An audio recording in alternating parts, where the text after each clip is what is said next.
അപ്പോൾ നമ്മൾ ഓണാഘോഷത്തിൻ്റെ വാർത്തകളിലേക്ക് കൂടിയാണ് പോകുന്നത്. നാടാകെ ഓണത്തിരക്കിലാണ്. ഓണക്കാലത്ത് തിരക്കേറുന്ന ഒരു ബോളിക്കടയുണ്ട് തിരുവനന്തപുരം പഴവങ്ങാടിയിൽ. ചില ആളുകളൊക്കെ പറഞ്ഞേക്കും, നിങ്ങൾക്ക് തിരുവനന്തപുരത്തുകാരുടെ ആ മഞ്ഞ മധുരത്തിലിരിക്കുന്ന ഒരു ദോശയുണ്ടല്ലോ, അത് മഞ്ഞ ദോശയല്ല, അതിൻ്റെ പേരാണ് ബോളി. ഓണം ആഘോഷിക്കാൻ തിരുവനന്തപുരത്ത് എത്തുന്നവർ തിരുവനന്തപുരത്തിൻ്റെ പായസവും ബോളിയും ഒന്ന് രുചിച്ചു നോക്കൂ. പലർക്കും എപ്പോഴും പിടികിട്ടാത്തൊരു സാധനമാണ് ഈ പായസത്തിൻ്റെ കൂടി ഈ ദോശ എങ്ങനെ കഴിക്കും. പക്ഷേ അത് ദോശയല്ല, അത് ബോളിയാണ് എന്ന് തിരിച്ചറിയുമ്പോൾ ഒരിക്കൽ രുചിച്ചു നോക്കിയിട്ടുള്ളവർ പിന്നീട് വീണ്ടും വീണ്ടും വന്ന് രുചിച്ചു നോക്കും. ഞങ്ങളുടെ തിരുവനന്തപുരത്തിൻ്റെ ബോളി പായസം കണ്ടുവരാം. തിരുവനന്തപുരം നഗരം ആകെ ഓണം ആഘോഷിക്കാനുള്ള തിരക്കിലാണ്. ഈ ഓണ സമയത്ത് തിരക്ക് കൂടുന്ന ഒരു ബോളിക്കടയുണ്ട് തിരുവനന്തപുരത്ത്. അവിടെയാണ് ഞാനിപ്പോൾ ഉള്ളത്. ബോളിയും പായസവും കഴിക്കാനായിട്ട് ഇഷ്ടം പോലെ പേരാണ് ഇവിടെ എത്തിയിരിക്കുന്നത്. നമുക്ക് ആ ബോളിക്കടയിൽ ചെന്ന് എന്താണ് ഇവിടുത്തെ പ്രത്യേകത എന്ന് ഒന്ന് അന്വേഷിച്ചിട്ട് വരാം.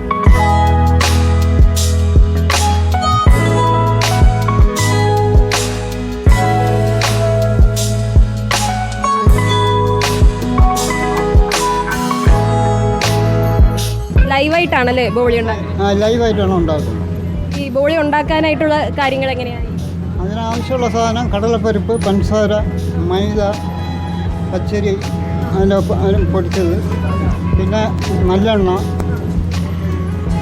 നെയ്യ്, ജാതിക്ക, ഏലക്ക, ഇത്രയാണ് അതിൻ്റെ ആവശ്യം. ഇത്രയാണ് ആവശ്യ സാധനങ്ങൾ.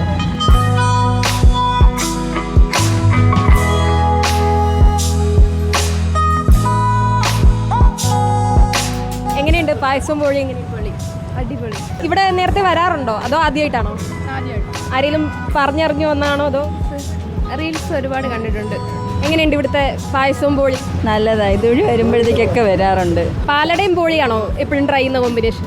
ഇന്ന് പാലടയാണ്, അല്ലെങ്കിൽ പാൽ പായസമാണ് സാധാരണ വേണം. അപ്പോൾ ഓരോ ദിവസം വരുമ്പോഴും ഓരോന്ന് മാറ്റി മാറ്റി വെറൈറ്റി എല്ലാം നല്ലതാണ്. അപ്പോൾ ഓണമൊക്കെ അടുക്കുവാണ്. അപ്പോൾ ഇവിടെ എല്ലാവർക്കും ട്രൈ ചെയ്യാൻ പറ്റിയ ഒരു സ്പോട്ട് തന്നെയാണ്.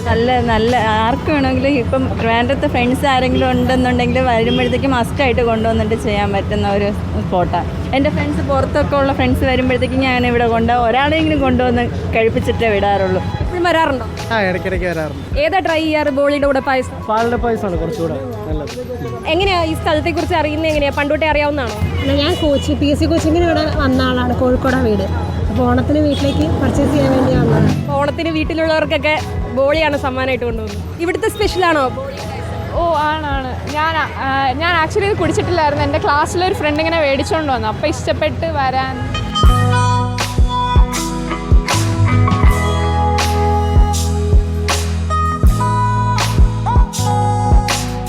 സംഭവം അടിപൊളിയാണ്. ഈ ഓണ സമയത്ത് പായസവും ബോളിയൊക്കെ കഴിക്കാനായിട്ട് നമുക്ക് ധൈര്യമായിട്ട് പഴവങ്ങാടി മഹാബോളിയിലേക്ക് വരാം. ഈ പായസം ഇങ്ങനെ മുഴുവനായിട്ട് ബോളിയിൽ ഇങ്ങനെ കുതിർന്നതിന് ശേഷം കഴിക്കുമ്പോഴാണ് ശരിക്കും ഇതിൻ്റെ സ്വാദ്. പാലട മാത്രമല്ല, പാൽപ്പായസവും അടപ്രഥമനും എല്ലാം കൂട്ടി നമുക്ക് ഈ ബോളി കഴിക്കാവുന്നതാണ്. അപ്പോൾ പഴവങ്ങാടിയിൽ നിന്നും വീഡിയോ ജേർണലിസ്റ്റ് വിനയൻ രാജിനൊപ്പം reporter Anjana Anilkumar, in Reporter, Thiruvananthapuram.